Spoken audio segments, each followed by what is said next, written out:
Apple's iPhone 8 and iPhone 8 Plus release is now behind us, but the launch Apple fans are really waiting for doesn't happen for another month. No one is denying that the iPhone 8 and 8 Plus are great phones. In fact, the iPhone 8 Plus is the best smartphone in the world right now, regardless of how incredibly boring it is. But the completely redesigned iPhone X set to be released on November 3rd is the iPhone that has captured everyone's attention. It marks the most drastic change ever made to the iPhone line, both inside and out. It's also the first new iPhone design the world has seen in 4 years. We all know Apple fans are eager to get their hands on the iPhone X. Despite a few looming questions such as how well Face ID will fare as a Touch ID replacement, Apple's 10th anniversary iPhone is expected to fly off the shelves as quickly as Apple can build it.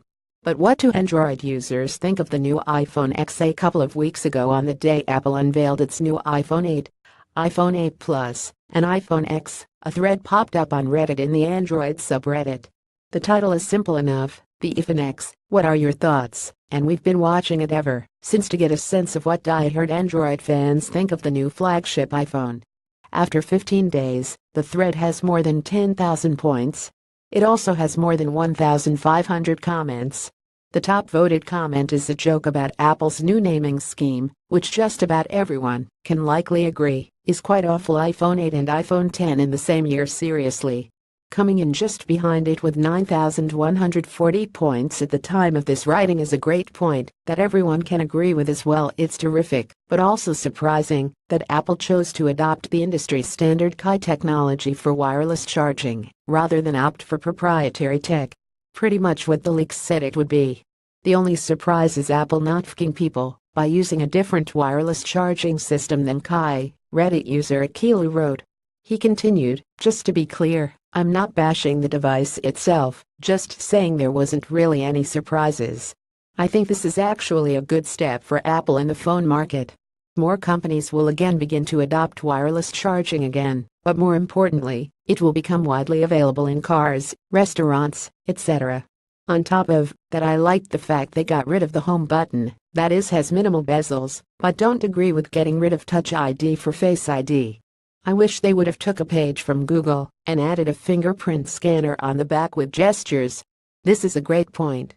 As has been the case in the past, Apple's adoption of a sort of new technology often spurs the other companies to get on board. We'll likely see wireless charging pads built into more and more things now, and it'll also likely begin to pop up in more public spaces like restaurants.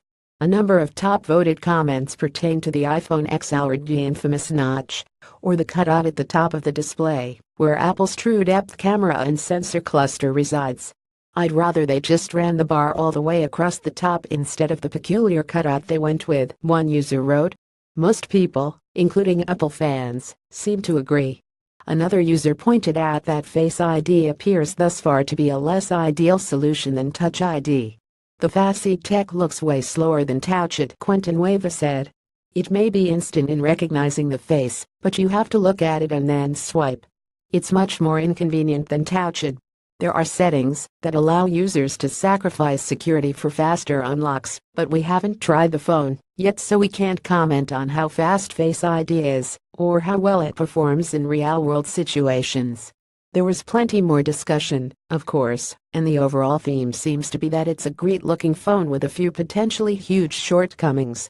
Interestingly, Apple fans seem to feel the exact same way. The full thread can be found on Reddit. Follow @BGRDeals on Twitter to keep up with the latest and greatest deals we find around the web.